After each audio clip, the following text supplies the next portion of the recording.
Thanks, Gemma, and thanks, everybody. Firstly, what a great time it is to be alive if you are a libertarian today. Hear, hear. Look across the world, firstly over in Argentina. We are seeing libertarian policies put in place and working, overcoming decades of socialist ideology.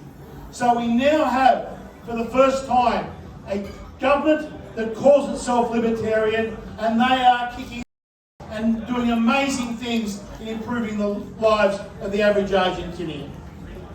Then we go across to the UK, where we see what happens where a Conservative Party goes weak and woke.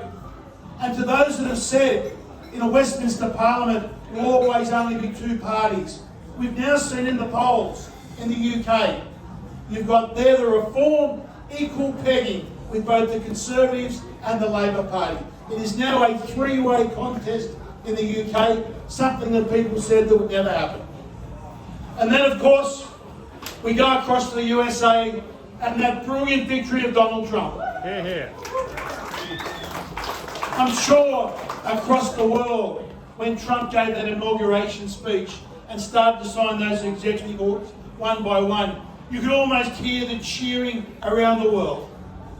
Because for many of us have been arguing for those policies for well over a decade, to see them one by one be implemented in the USA was truly a historic and a moment that I will never forget. And then we come back here to our Australia. Firstly, look at the success that we had as libertarians last year. It was the Libertarian Party under John Ruddick that led the charge against the mis- and disinformation bill. We were the only ones that were holding public rallies. We had people trying to sabotage us and stop us, but we had that public rally. That kicked it off. That kicked off all the protests against that mis- and disinformation bill. And against all the odds, we defeated it. And that is where it belongs. We make sure it never like that comes back again.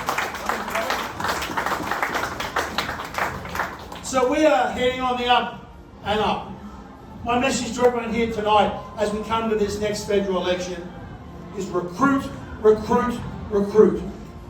We've shown from other previous elections where we can get libertarian on the booths with how to vote cards and libertarian sign up. Our vote goes up 400-500%.